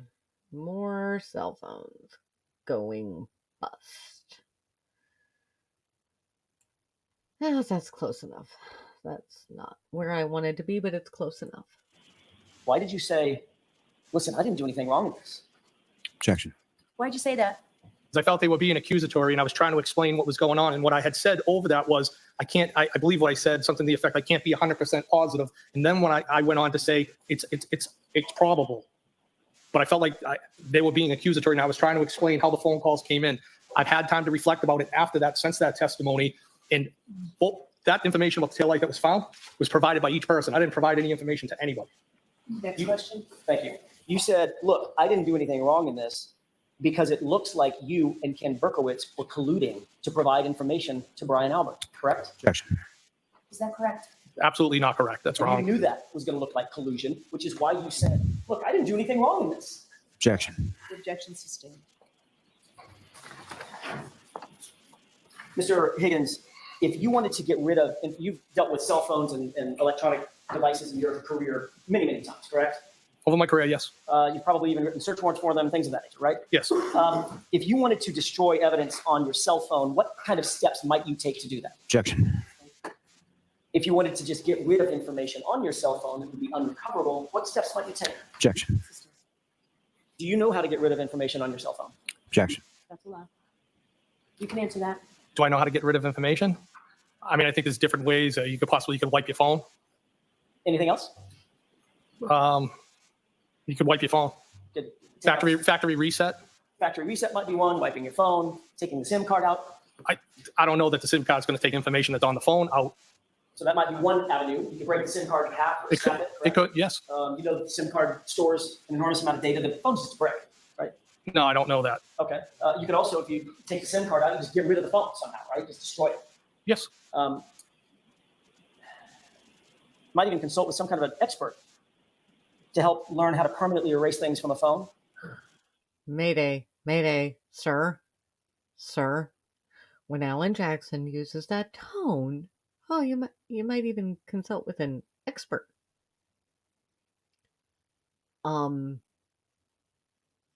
He's coming for you. He's got receipts somewhere. You're about to see them. That is something I have learned from how he handles things in this trial, is when he says, him and Yannetti, both of them, are you sure about that? You better be real sure, because otherwise they are about to present you with a piece of paper that contradicts whatever you just said. Like a forensics expert, for instance? Objection. Sustained. On Saturday, January 29th, you spent much of the morning at Brian Albert's house, and then the rest of the day variously at Canton PD. You would agree with that, correct? No, you said I spent much of the morning at Brian Albert's house? Correct. In other words, you went over there at whatever it was, 7:50, 8 o'clock, something like that, and then until about 9 o'clock. No, I got over there around 7 o'clock, and I was there less than an hour. I wasn't there most of the day. Okay, I never went back there. So you spent time at Brian Albert's house, then much of the rest of the day at Canton PD, correct? Yes. And then the very next day, that Sunday, you called a friend of yours, a guy named Matt Kelch, didn't you? Yeah, he's my best friend. And Yes. he's a special agent with the FBI, isn't he? No, he's not. Was he then? He's never been a special agent with FBI. He's a special agent with ATF. My mistake. I thought he was with the FBI. He's a federal special agent, He's a coworker of mine. Yes. which makes him a federal special agent, right? An ATF agent. Yes. And does he work for or have access to the regional computer forensics lab? Yes, he works over there. Okay, that's the FBI Regional Computer Forensics Lab, correct? Yes. So this dude works out of Canton PD, and his bestie works out of the Regional FBI Computer Forensics Lab. But he doesn't know how to pull information off his phone and hand it over 4,700, I exaggerate, screenshots instead of just having the phone extracted. That's how I got my mistake. I apologize. Well, I just want to make sure the record's reflected correctly. You and me both. So you reflected it correctly. So Matt Kelch is an ATF agent who works at the FBI Regional Computer Forensics Lab, correct? Yes. And he's an expert in digital forensics, is he not? He has a level of expertise more than myself, And yes. he's one of your best friends. He is my best friend. You spoke to him about the death of John O'Keefe, did you not? Yes. And you asked him for a personal favor, sort of off the books, correct? Objection. In that form, I'll sustain it. Did you ask him for a personal favor? No. Did you ask him to show you or consult with you how to pull things off of your phone that you decide to get off your phone? I asked him how I could pull text strings off my cellular telephone for the purpose of providing them to law enforcement. This was not There is not a chance in hell his bestie, who's clearly a computer person, told him to send screenshots instead of just said, have him do a Cellbrite extraction or what. Nope, I don't buy it. Nope. connection with any case that he was working, correct? That's correct. It was not in connection with any case you were working, correct? Objection. Objection sustained, but you already answered. I'll strike that answer. Second question you can answer. Is this in connection to any case you? No, Your Honor. Next question. But you asked your friend to utilize his resources to teach you how to extract certain information off your phone. Is that what you did? I asked him if it was possible to get this off, if there was a method to get this off my phone so I could provide it to law enforcement. And that information was selected by you, correct? Two particular text threads, yes. Right. In other words, there was nobody else that was picking and choosing what to get off your phone. That was just you. It was me, yes. And the reason you did that, Mr. Higgins, is that you wanted to control and limit the amount of information that was pulled off your phone, right? Objection. Is that why you did it? No, I did it because I wanted to provide it to law enforcement, Your Honor. Okay, next question. But you could have just provided your phone to law enforcement and let them image the entire thing, correct? I guess that was an option, yes. And you knew that was an option to let them image the entire thing. To law enforcement, Your Honor. Okay, next question. But you could have just provided your phone to law enforcement and let them image the entire thing, correct? I guess that was an option, yes. And you knew that was an option at the time. And you're a trained ATF agent. What's the question? You knew it was an option to just hand your phone over. Just And- pick it up and give it to them. And there was also an option to provide it to them as well. Right. But you chose the one that you got to select the information, not the one where they would get everything, correct? Objection. Stand just to that form. Did you actually go to the FBI Computer Forensics Lab? Yes. Let me correct that. I didn't go to the lab itself. I went to a kiosk, what they refer to as a kiosk on the first floor over at FBI. Okay. And all local PDs, law enforcement have access to that. And that's obviously, It's an unrestricted area. You can be in there, as I understand it, unaccompanied if you're local law enforcement. It's on the first floor. The level we went from answering questions to trying to get a word out.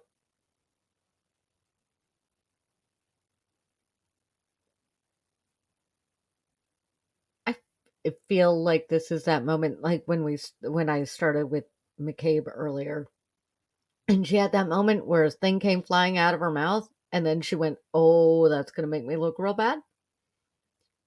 Bingo. as a federal facility, however. Yes, it is. Did you utilize any computer or any data extraction machinery, if you will, a computer or something to extract this data? Well, it was a machine. I don't know what it's called. Okay, fair enough. I'll use the word machine. I don't know what it's called either. So you hooked that phone up to a machine, correct? Yes, And that machine belonged to the FBI. It didn't belong to you. Is that right? that's correct. So that was a federal resource, not for anything having to do with any official case that you were working. Is that right? Objection. So I need to see you. I know this is not considered, but I need to see you. That's going to be a proffer because that's a crime. If he did that, that's a no-no. That is a big old no-no. And Alan Jackson wants that no-no in front of a jury. I don't know if he's going to get it, But now we're going to jump ahead to the story of how yet another phone got rehomed or destroyed in this case.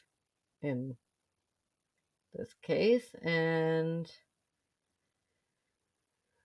once we are there, that'll carry us through, and then I will say goodnight. And, well, good night, good morning, whatever time it is for you. All right, where are we at? I need to go back a wee bit. That's too far. That's just about right. All right, let us end with the cliffhanger that leads us into tomorrow. Phone was hooked up to some sort of machine at the FBI kiosk, correct? Yes. You're aware, sir, that under 5 CFR 2635.702, you may not use your public office for your own personal or private gain or for the gain of persons or organizations with which you are associated personally under pain of a federal offense, correct? Objection. No, Your Honor.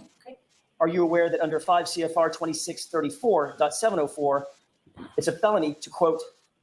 Objection, Your Honor, as to reading. Go ahead and finish the question. For an employee has a duty to preserve and conserve government property and shall not use such property or allow its use for other than authorized purposes. Were you aware of that federal regulation? That objection sustained.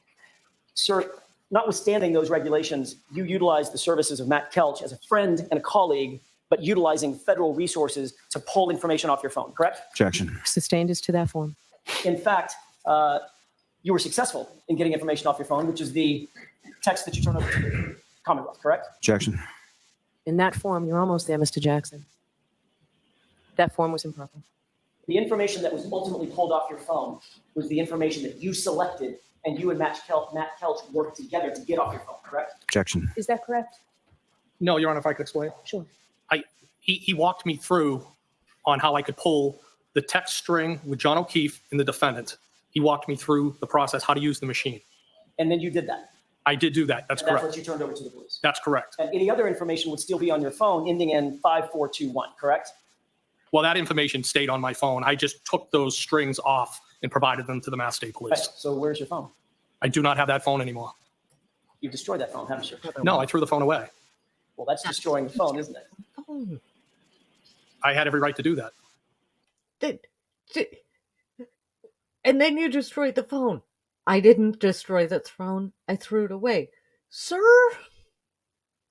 Also, while I'm at it, no, I didn't ask you about your rights. I'll let him I go. asked you what you did. Objection. Sustained. You destroyed the phone by removing the SIM card. Correct? Objection. Sustained. Did you do that? Did you pull the SIM card out? Objection. Did you pull the SIM card out of your phone? Your Honor, to the best of my recollection, if I did take the SIM card out, I would have when I threw it away, if I was going to take it out, I would break it or cut it. But I did not wipe the phone. I did not take anything else off it. But if I was going to throw the phone away, that's what I would have done. Okay. You know, as an ATF agent with electronic data experience, when you pull the SIM card out and break it, and then throw the phone away and the SIM card away, you don't need to wipe the phone. Objection. Sustained. Mr. Jackson, that's it. Your Honor, One more question. I can do this in 30 seconds. I think. You were aware that that there was a court order that you not alter, delete, or destroy, or in any way manipulate your phone or the electronic data associated with it, correct? Objection. As to what date? As of September 30th, 2022. Objection. I don't believe that's what the court order was. I think it's I was. can make a quick offer of proof. That's exactly what it was that he was notified. Were you aware of that? Was that your understanding? What's the question exactly, Your Honor? I'm sorry. That's the question. again. Sure. Were you served with a copy of a notice on September 30th, 2022, that you not alter or destroy or manipulate anything on your phone on September 30th? I was served an order. Yes, that's correct.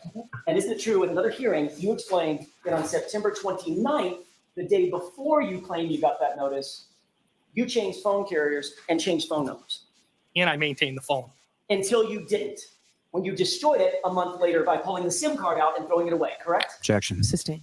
Did you do that in October? Did you destroy that phone? Objection. Sustained. Did you pull the SIM card out of your phone, Mr. Higgins? Did you? It's possible that I did. I believe that's how I've testified. Yes. You testified. It's possible that if I I just caught that. He got so used to the objection and sustained that he missed the fact that he was supposed to actually answer that question. if I took it out, that it was either cut or broken, It's not just possible. So that, and that would have been after the date the order was already denied. Mr. Higgins, I have one question left. One question. Did you, Mr. Lowry's already standing. I haven't even started. have a seat, Mr. Lally. Go ahead. Last question, Mr. Jackson. Quiet, please. Quiet. Mr. Higgins, very simply, and then we're done. Did you remove the SIM card for that phone, drive onto a military base, throw the SIM card in one dumpster and the phone in a different dumpster? That is not correct. Did you testify that? That was your one question, Mr. Jackson. All right, folks, that's it for today. We will see you Tuesday. She is.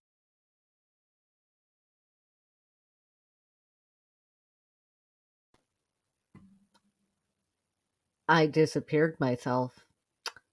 I meant to disappear that and make me bigger, and instead I disappeared myself for a minute.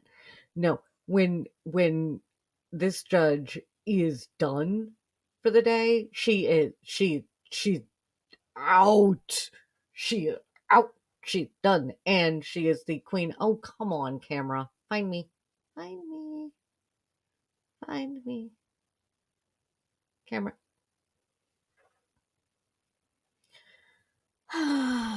I hate when this happens. Okay.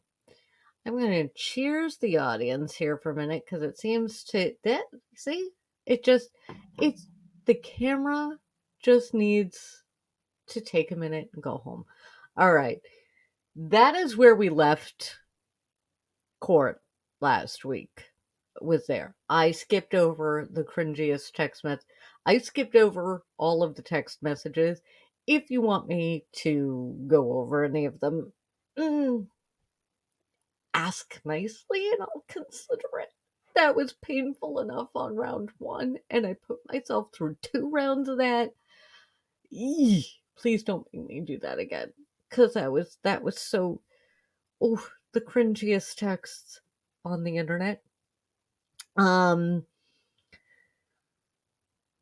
will I be back? I don't know. So game 5 for PWHL. Wait, hang on. Mayday, swoop.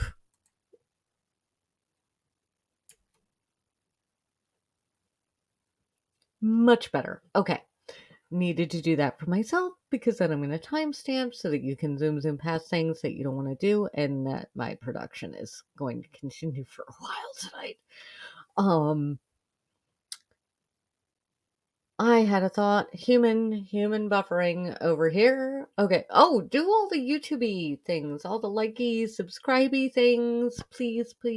It definitely helps the algorithm. If you find this entertaining, we'll share, do all the things that make the algorithm happy. Also, if you want more formal recaps, I will do my best. I also have things like a day job and I'm not an attorney. So yeah. But I can absolutely cover more things if there are things you're like, wait, I'm from somewhere else. Please explain this regional weirdness to me. Yeah, drop in the comments, let me know, and I'll take a look and I'll see what we can do for that one. Otherwise, I think court is only in session 1 day this week, which is good because I have a feeling it's going to be kind of spicy and we might want to take some more time with it, but who knows? If more text messages like we've already heard come in, I'm not going to want to do it. I will, but I'm not going to want to. So it'll be kind of short if we do that. And Wednesday is the final PWHL game. So it's going to be a big deal. Next show is probably going to focus as much on the PWHL for that very reason. This was a long one. Thank you for sticking around. It's been wonderful. This trial just gets weirder and crazier and weirder and crazier. And now I'm going to go catch up on some of the other recaps. And I'll see you guys in the next one. I had another thought. I always have another thought. I'm just going to roll the outro. I'll see you next time. Thanks for joining us for another episode of The Unfiltered Tea. Don't forget to hit that like button. If you have a story you want our unfiltered take on, go ahead and drop it in the comments, and we will see you next.